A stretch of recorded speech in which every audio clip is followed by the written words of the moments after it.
Today's edition of the podcast is brought to you by Coach Me Plus. Coach Me Plus is the leader in athlete management software and a product that I've been lucky enough to be using for a little over a year now.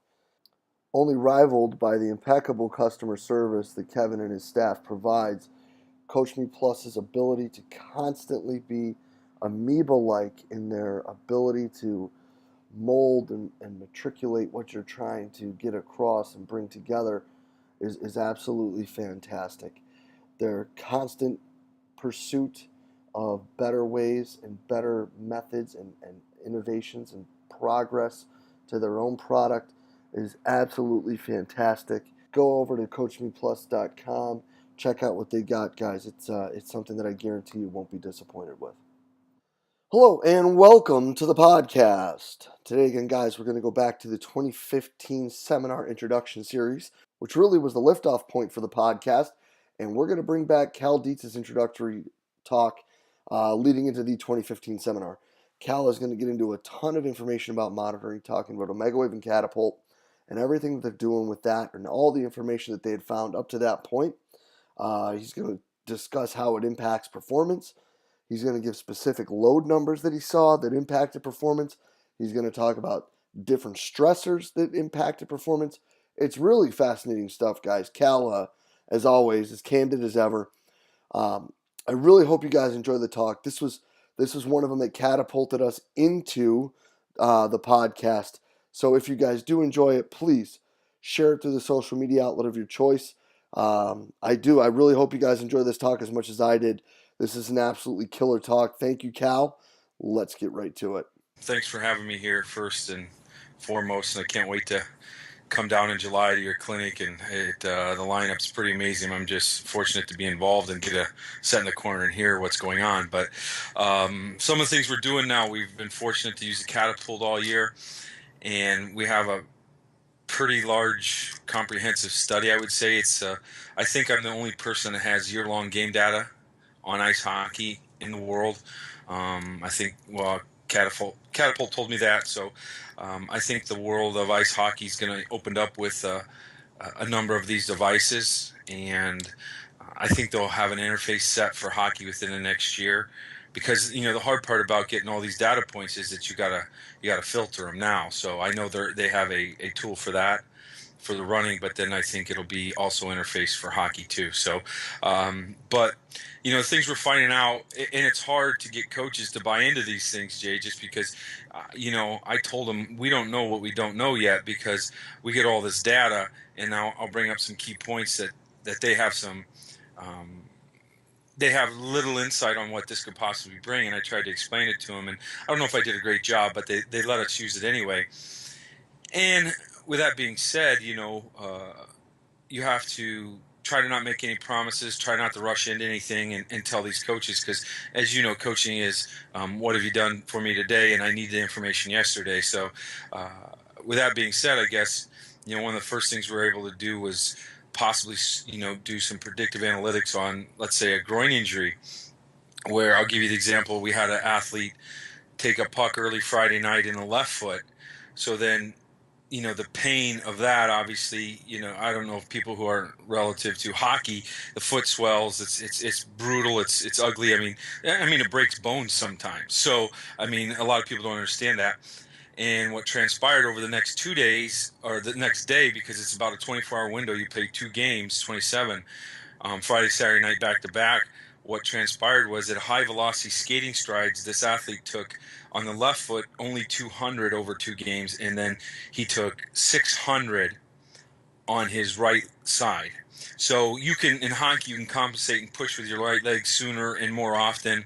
You may stride on your left a little bit and not push as hard, and then push again with your right side. So what transpired, obviously I had Sunday off, and then Monday, the way our schedules work is more of a flush out day to get them back so that they can have a hard practice on Tuesday. And then he has a groin issue that appears on the right side on Tuesday. So then being the genius I did, I didn't check the data until Wednesday to see this, but a day late, obviously, and $1 short, as always. But and I went to the coach, and the coach goes, "Well, what do we do? I mean, I can't pull him out of the game. He's a first round draft pick." I said, "Well, correct, but what we can do is we can do soft tissue work on the right side, make sure that he's healthy. I don't even, not even sure we would need to restrict him from practice if we did enough tissue work, and maybe we found what tissues had more tone in them, whatever it may be, sympathetic, and then work that out, and then I think they might be fine. But ultimately, you're aware of that's a possibility." And do more recovery methods for that particular athlete. Well, this particular one, had a strain on Tuesday and then it turned around and he played the next week. But you're ultimately, I think that's one tool that we can use to make sure that with the future you can keep a healthy athlete more optimal. These are all just, I think they're all just screening tools. I'm not so sure that an analytics person can give you the complete picture. They can maybe identify some things, but if they don't have the coaching background, it's that painting of the picture here that needs to be portrayed for most of these things along those guidelines in regards to all the technology that's coming out. Um, the next thing that we did, Jay, was I actually found a variable on the training loads where you're able to predict if we won 82% of the time or 42% of the time. If we stayed below the variable of the loading parameters during the course of the week, including games, we won. If we were able to stay below that variable number that we hit, and I'm not going to name the number just because there's all these other variables, so you have to do it per team per week. But anyway, actually it was, I don't know if it matters, it was 900.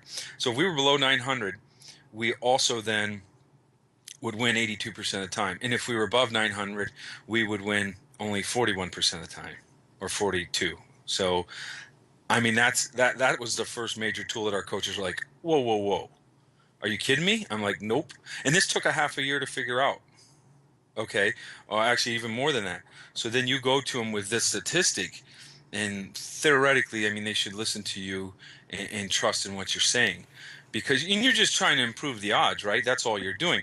Now, Jay, I didn't even look at back-to-back 900 plus weeks. I didn't look at, all these variables. And then you could also say, well, we're going to take, and maybe we go, if we have a week or two under 900, we can go above 900 and still be good. If you have two easier, let's say just a little bit easier weeks. So, yeah, and we won't, I don't know if we can even get into, we can get into it today, but just a brief overview. But Jay, if you look at just exam weeks and all the stress, because with this study that we're doing, this longitudinal, I tested Omegawave, so we're going to combine that. We did all these different tests during the course of a week with these guys, and we're going to put all this together and find out what happens. But the stress in their lives outside of it, as you and I know, it has to be accounted for. So exam week, you may take that 900 marker and drop it to 800. Okay, you just have to be aware. It doesn't mean you can't go hard and fast. It's just you have to be aware that total amount of stress and what these kids are dealing with is a crazy amount in their personal lives, honestly, and in the things that they deal with. So that load marker can't always be the same. I mean, if you're at a school that the academics may not be as hard as, let's say, a school that has very strict, high-end academics, that training load might be down a little bit because the kids can't handle it as much. So, I mean, these are all, that's painting the picture. There's so many variables that you have to literally figure out within your own university. Right. Now, just so people understand, is that 900 mean, median, mode, average, total? 900 for the week. So whatever we were measuring with Catapult on their back, and that was practice time when the practice started, all the way through the week. So I think honestly the games in the way we measured and everything and filtered it, it was like 240 was most games were about 240 for each player. That was the, in defensemen were on the ice longer, but not as intense as the forwards. But the training load kind of Even maxed out. Yeah, so you had 2 days of 240 on the weekend. Then you only had 420 to play with during the course of, let's say, Monday through Wednesday. So, and in that regard, you're just sitting here going, okay, You know what? Some weeks they could probably handle it, but other weeks, in regards to school, I mean, if you look back at some of the exam weeks and the week before exams here, I mean, if you look at our sports schedule, we had some crazy amount of upsets, and they weren't in our favor, obviously, during exam week and in the week before. And I mean, those are openly online. You can just look at those scheduling and see that. So, I mean, I think that's something we have to account for, to be honest Well, with it's you. funny that you bring that up too, because Brian Mann, Dr. Mann, just talked about that with us a little bit ago, and I know that he's presented on it now at least once, where his next study that's getting published, they looked at longitudinally everything when it comes to kids getting hurt, and they found that I'm sure I'm going to mess these numbers up, and I'm sorry, Doc, for doing that, but it's something like it's 3 to 5 times as much during academic stress weeks, which is greater than camp, like preseason two-a-days. Imagine that. And then the other one that he said was a huge injury possible risk would be changing of your position, meaning going from the two deep to the starting lineup. They find people get banged up, because of that. Again, stress. You're tweaking out because it's your time to go. And it's crazy, man, how big of a factor life actually is. Well, I mean, I don't know if I told you the story with my son in regards to these Omegawave testing. Did I ever cover that with you? No. No. So obviously, as you know, I have the Omegawave, and I was testing, and it's mine. It's not the school's, so that's why I took it home. And I'm testing it with my son. And the one day he did he worked out in the morning at a local gym. He's 9, and he did kid stuff with the guy that I helped. Put some kid stuff together, and they had a group of kids. So, and I thought it was really good stuff. I mean, it was more fun. It was fun for the kids. So, that was my whole objective, to make sure that it was fun.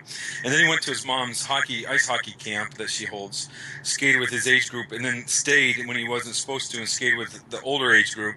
And then he turned around and went to his buddy's house for 3 hours and swam that day. So literally, if you look at that, I mean, he had 6 to 7 hours of workouts, honestly. Probably too much, and I Omegawaved him. And look, I mean, he fell asleep during a 2-minute test, right? That's how tired he was. And all systems said it was shot. Like, there was no chance he could come back. Yeah. Well, then you turn around and you go, okay, so I got these readings. I told my wife, I'm like, you're going to have to keep him home tomorrow. I said, if this was an athlete of mine, it'd take 5 to 8 days to recover. Like, I've never seen somebody this bad. Well, lo and behold, as you know, I plan on testing him every 12 hours until he's better, just to see what's going on. Wakes up in the morning, test him, he's ready to go. And it just baffled my mind, and I'm going, how is this possible? So then I chatted with my friend Hank. Obviously, you know our friend Hank. And he goes, Cal, you have to realize that these young kids have no other stress in their life. He's like, on your college campus, when people drive by on the bus, you see the 30, 25-year-olds. They look like they're all going to the morgue or to a funeral. And I said, yeah. He says, they have all this stress. Look at the busload of 9-year-olds. And you think about it, they're all jumping around, they're having fun. Well, and kids are obviously very aerobic-based, and the Omegawave is an aerobic-based measurement, but all systems are based upon the aerobic, the aerobic concept and oxygen. But the kid's ability to recover is because there's no other stressors in their life, and one of the things maybe I'll bring up was the 120% eccentrics that I do a lot of, the supramaximal. I've found that at the end of the 2 weeks, I mean, my kids are pretty beat up. Well, I'll give you a story here. I had one of my athletes, at the end of that 2 weeks, he took a nice trip to Vegas and had a pretty good weekend when he was in a very stressed mode. Okay, so he comes back the next week. We Omegawave him just to see where he's at, and he's shot. So I'm like, well, we're going to keep Omegawaving. It literally took 7 days to recover from the 2 weeks of training and the very specific, or the weekend, let's say, bender in Las Vegas. Well, we had the same thing happen with another pro, but instead of going the 2 weeks, he did a download week the following week, and then took that weekend after the download week, so he was in a better state when he went to Vegas. I checked, and they had comparable weekends, having a good time, whatever, typical, and fly back on the plane. But it only took that guy a day and a half, maybe two, to recover, but he had pretty good signs. So it really comes back to when you're stressing yourself about the state at which you start to stress in. So it's the levels at which you're stressed at when you start the process can be completely different on the back end of the stress or the output of the stress of where you're at. So, I mean, we have to understand, and I just use that simple example, but the kids aren't very stressed when they go into those workout situations, and they're not stressed when they leave because they don't have bills to pay and girlfriends to deal with. You know what I'm saying? So, I mean, it's a long roundabout story to summarize what you said about all the other variables in their life that you have to account for. Yeah, I mean, and that kind of brings it all sort of full circle there, because you can talk about now, we can look at what actually we're finding is our, let's just call it performance threshold. It's an awful term. I'm sure somebody's going to run with it. Great. I get a nickel every time. I'm writing Where. it down. Hold on. The threshold. All right, got it. Threshold. How do you spell that? So. Every time you cross this point, we see a decrease in our chance of winning. And now we look at, okay, so we know we need to keep them here.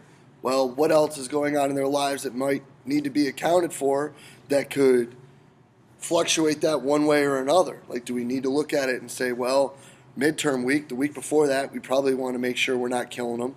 The week of midterm week, we probably want to make sure we're not killing them. Mm-hmm. And then we probably want to make sure again, probably the first half of that week after, we're still not, trying to set fire to this place, because these kids aren't going to come back from that for another 8-10 days. So are we going to cut our nose to spite our face and push them for game A that may have us losing B through D, instead of sort of keeping ourselves in ranges of recoverability?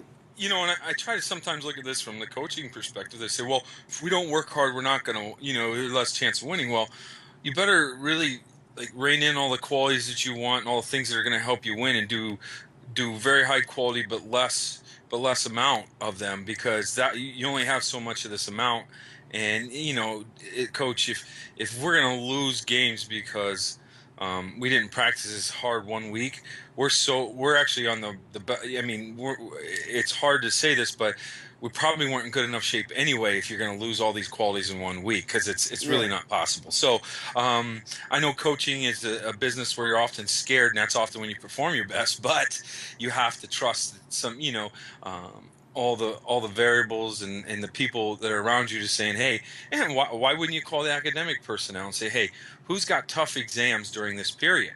Who is going to be really stressed? That's where the academic people could come in and say, well, I know this guy's going to be stressed. He's got bad grades in this class. So, and you and I both know he should be stressed, but he may not be stressed because he doesn't care. Yeah. So, right. So that's always another variable too.